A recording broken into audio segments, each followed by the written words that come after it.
Hi, this is Bob Woodfin with Rowlett, Texas Photography Club and Bob Woodfin Photography. And this is a follow-up to the session we had on June 15th regarding the beginning of Photoshop and talking about continuing with our aspect of removing distractions from our photos. And in this session we're going to start by bringing in three images here which are of the same image. They were shot with the purpose of doing HDR, and that's these three images right here. And for you that don't know what HDR is, we're going to open here in Photoshop. HDR is shooting three images or more of different exposures and then blending them together. The idea is to have more dynamic range so that you don't have blown highlights or you don't have shadows that don't have any detail. So the idea here is we have a darker image to make sure we bring in plenty of information from the highlights. Then we have a pretty much well exposed image that has pretty much the good color and good exposure for everything else, but it doesn't give us the detail in the highlights. And then we have, in the shadows. And then we have a lighter image that gives us a little bit more detail in those shadows. So if we blend them together, and in Camera Raw it's just a little bit different. You can do the same thing in Lightroom, but in Camera Raw we're going to come here and we're going to say merge these into HDR, and then you get this little dialog box, and in this dialog box you get a preview of what you're going to see when everything is blended together. And I usually make sure that all the images are aligned properly. These were shot on a tripod, so they should be lined up very well. But if you don't shoot on a tripod, you can still do HDR images, and this checkbox right here will try to make sure those are lined up real well.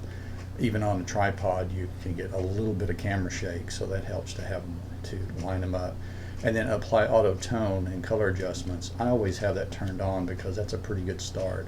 And you'll see whenever we merge it that the sliders over here will all be adjusted to try to give you a good image. So we're going to click merge, and hopefully shortly that will come up and ask you need to save it to a DNG file in order to work with it. So we're going to save it as a DNG file. And now you can see that we have that DNG file over here in the film strip, and this is what it looks like. And you look over here, you can see that we have the auto color and tone adjustments have made some adjustments for us. Now you can adjust those, but I think if you look at it, it looks like it did a pretty good job of bringing things out. Now those shadows, I think, still need to be brought up a little bit. So I'm going to go into the adjustment brush, and we're going to use the range mask to bring those up. And the first thing you do is come over here and clear your adjustments so that anything you used before is not being adjusted. And I'm going to come in here and just indiscriminately, first I'm going to make sure that I can see my mask, and then I'm going to come in here and just look and just paint indiscriminately over these shadows. And this works really well with the range mask that we're going to use here in just a second. And I'm just going to try to bring out the detail here. And I don't care if I get over onto the areas around it, because it's not going to matter at all when I use the luminance mask in the range mask. Okay, that looks pretty good. We've got everything pretty well done. So what you do next is you come over here to the range mask, you open it up, and we're going to select luminance. Luminance, remember, is the brightness that you're going to be adjusting. And I'm going to turn this mask off. We're going to say visualize luminance mask, and it's going to show me, it's going to turn the image to black and white. It's going to show me the areas that I've painted over to make sure that I've got everything I need. So there's little bits of areas that I missed, particularly right in here. Just want to kind of smooth that out a little bit into the shadowed areas, right in here a little bit, and maybe right there I missed totally. Okay, and then up here. So next thing I'm going to do is, remember this luminance slider here. If I want it to only affect the shadows, I want to push this slider down here, because this is where the highlights are affected. I'm not working with highlights. So if I take this and push it down, you can see that range mask slowly change to only be affecting the shadowed areas. You can see that now that right indiscriminately selected, it's pretty much gone. It's not gone completely, but it's gone pretty well. And this right here is the smoothness slider. It's gradation. If I push it a little bit to the right, it's going to smooth that out on the edges so that it gradates into the adjustments that I'm going to make here in just a minute. So now that takes care of making the selection of the areas that I'm going to cover. So then I turn off the visualize mask, and then I can come up here and I'm going to push the shadows all the way up and look in here how we now have some detail coming out in those areas where it was shadowed. I'm also going to push the highlights up to make it even more. So there we go. And you can see that we have some really good information in here and in here, in here. So it did a really, really good job. So now the next thing I'm going to do is I'm going to do the same thing to this house over here. I want to do it separately. So I'm going to say new. I'm going to clear, reset my local settings. Now they're all zeros. I'm going to turn my mask back on. By the way, Y is the shortcut in Camera Raw. I'm not sure what it is in Lightroom. But now I'm going to paint over this little house here, and you can see it's covered here in blue. And I just want to bring that shadow out there. So now I'm going to do the same thing. Luminance, visualize mask, and it looks pretty good. I'll go ahead and get that little part. And then I'm going to take the highlight shadow and move it down here, or slider I mean, because I'm not interested in any of the highlights around there. You can see that some of the weeds around it now are not being selected. And we'll turn it to soften it just a little bit. And then we'll turn off the visualize mask, and now I can take the shadows and push it up, and you can see how that house comes out, or a shed comes out a lot better. Even a little bit of highlights if I push it up. So now we've got a little bit better detail in those shadows. And now I'm going to take this over into Photoshop, and we're going to get rid of some distractions. Okay, so I push open object.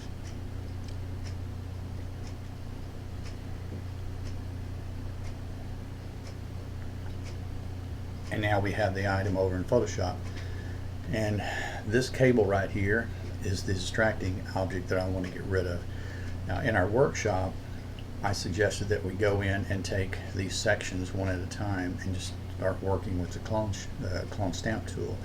But what I'm going to do here is I'm going to say, I think probably the thing you should try to do every time is see if Content Aware will take care of it. So the process for using Content Aware that I've been teaching you guys is, the first thing to do is to create a layer with an area that has the distraction in it, and that's what we're going to do here. So I'm going to take the marquee tool, rectangular marquee tool, and we're going to come right here and we're going to make a selection. And that's a pretty broad selection right there, but that's kind of what I'm looking for. And then we're going to do Command J. And what that does is it brings you over here to this layer with just that selection that I made. So now I'm going to take this, rename it. We're going to call it Content Aware. If I can spell Content Aware Away Cable. Okay. Now the next thing we're going to do is make a selection, a tight selection of that cable. And the best way that I draw, I think I told you before, draw is from upper right to lower left.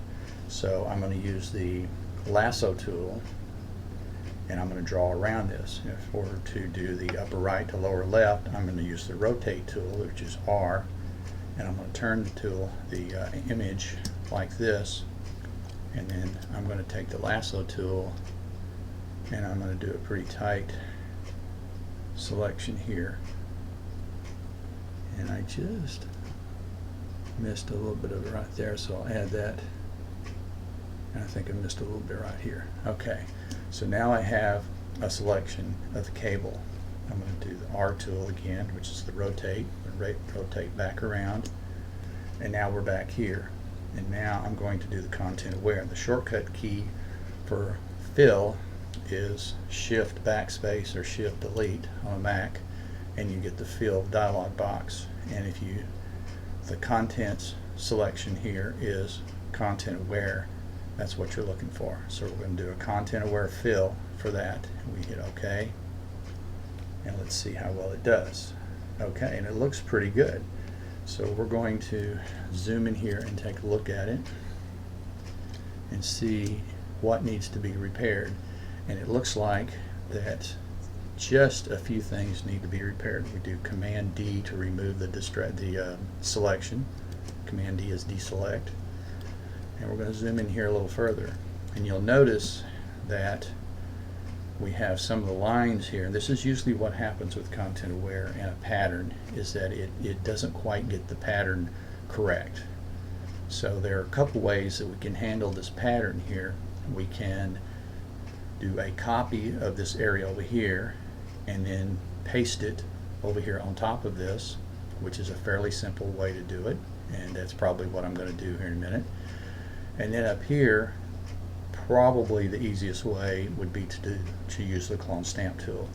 So we would maybe do the clone stamp for the windowsill here, this area up here, and inside the shadowed area. And then if we move up, we have the same kind of thing right here, just a little tiny bit right there that we can fix with the clone stamp tool.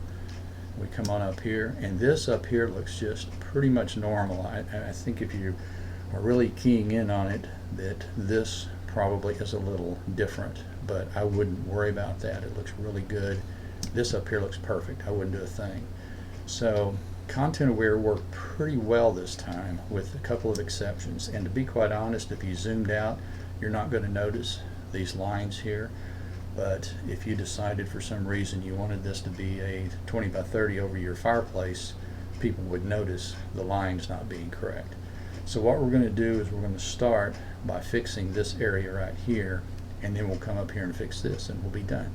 Now, one thing that I didn't do when I was over in Camera Raw was I didn't say to fix our chromatic aberration. And if you zoom in here, you can see I have little green lines and little purple lines here.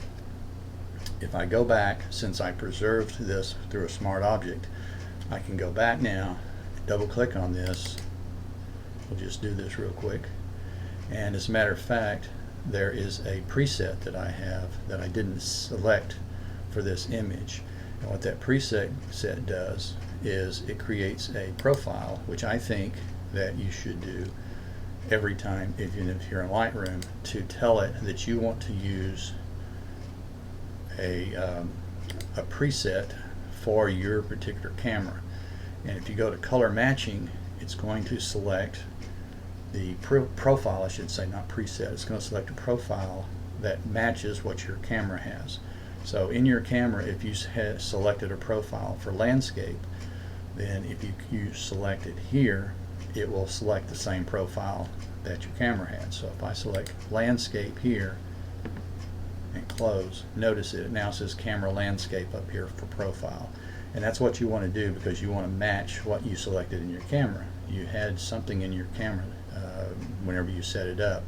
Even if you have standard for your camera, you still select it here, and you would have the color that you had intended to get through your camera. The other thing to do is come here and remove chromatic aberrations and select enable camera profile. And what it's going to do is going to see what camera you used and what lens you used. And I don't know if you saw that, but if I turn that off, see how it adjusts right there. And if I turn it back on, it adjusts for that particular lens on your camera. And the remove chromatic aberration will remove that purple and green line on your picture. So now if I select OK, and we come over here, typically those disappear, but they didn't here for some reason. So what we'll do is we'll fix those on the image. So what happens with chromatic aberration is that it usually occurs when you have a strong, high contrast type image, and or a cheap lens. And this is, believe me, not a cheap lens, so it's a high contrast situation. And typically telling it to correct chromatic aberration will fix that. Now you can go back into your camera, and as a matter of fact, if I turn this off, does that, see, it fixed it, but then whenever I copied this content aware on top of it, it removed it. So what we can do is we can do the content aware all over again, which I'm not going to do. Just believe me that you need to remove that chromatic aberration first and then come back in here, because see, that's what happened. Now I have this copy on top of the removed chromatic aberration. That's why you're not seeing it. So what we're going to do now is we're going to come down here, and I'm going to copy this right here, rock and everything, and I'm going to move that over here and put it on top of these lines so that these lines make sense. And we're going to do that by being on this layer. I'm going to go to Marquee tool again, rectangular marquee. I'm going to make a selection, and I'm going to do it from right here. We're going to go all the way over here and down to the ground and conclude the rock. I do Command J, and now I have this, and we're going to call this fix lines in lower section. And you can call it whatever you want to call it, just so that it makes sense to you. We're going to put it on top of this one so that we can see it, and we're going to select the move tool, which is V is the shortcut, and we're going to move it over here, and we're going to move it where these lines line up. Now you can't really see where those lines are lining up because you can't see them. So what you can do is come over here to opacity and bring the opacity down enough to where you can see where those lines line up, and that looks like they're lining up real well right there. So now what we'll do is take the opacity and bring it back up to 100%, and then I'm going to come in here and brush away these lines. Now if this one is one that's not lined up and I brush it away, it's not going to line up again. So if that's the case, we may want to take more than just that edge, or I may want to bring it over a little bit so that because I need to get rid of this fine edge. So in order to do that, we're going to make a mask. I'm going to select B, or the brush tool, which you can see over here.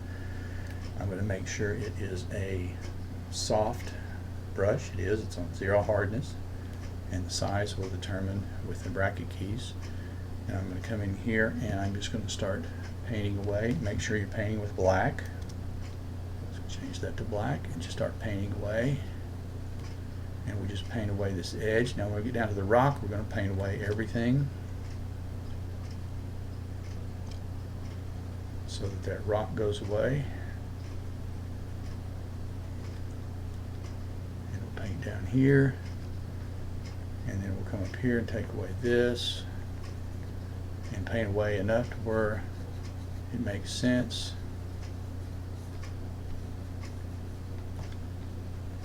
Okay, and now we have lines that line up.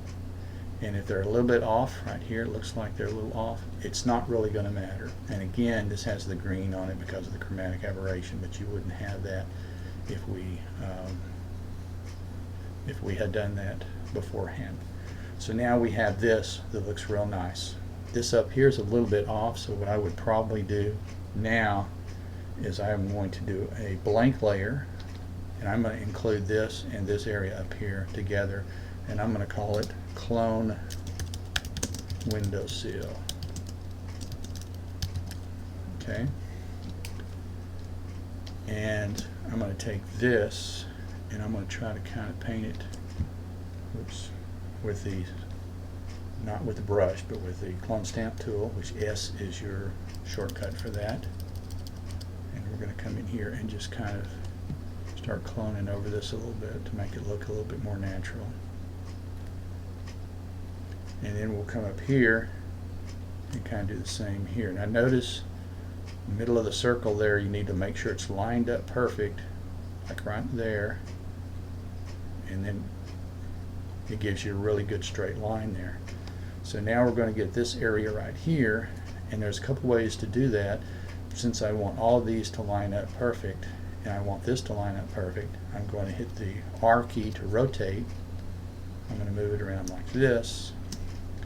I'm going to go back to the clone stamp tool over here, or press the S key, which is what I normally do.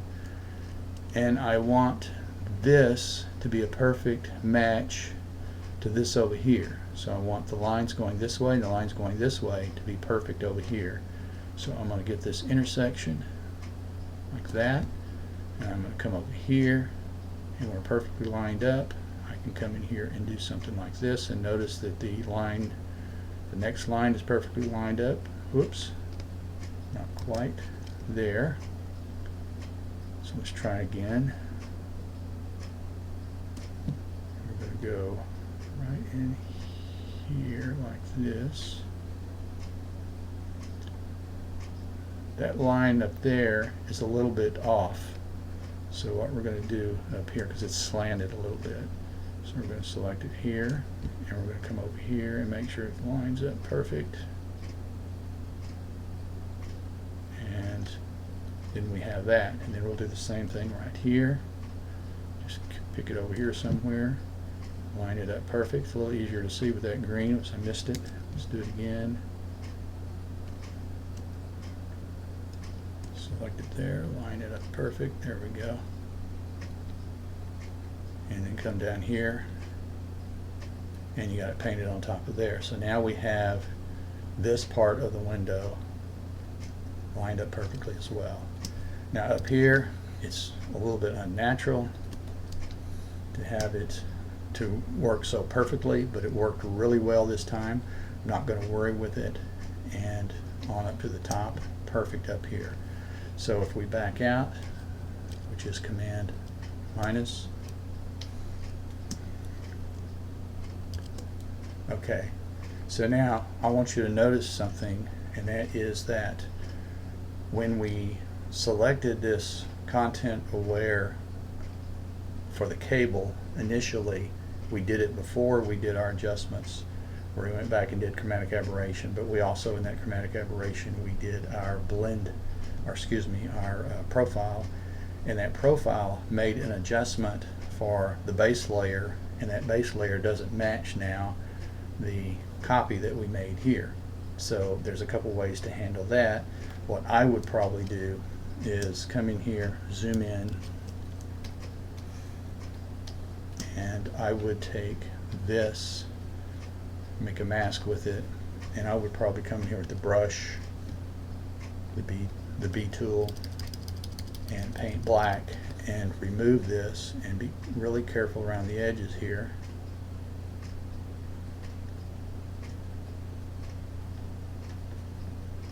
Oops, and just paint it back in that. So now that I've done that, just dug myself a hole here. But the thing you can do with that is come around here, go back to your brush,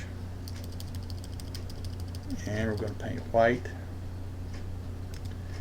and come in here and bring that back, and it's a little bit off now, which we can handle. And we're going to remember the brush trick where I said if you tap, press shift, and then go over here and tap, it gives you a straight line.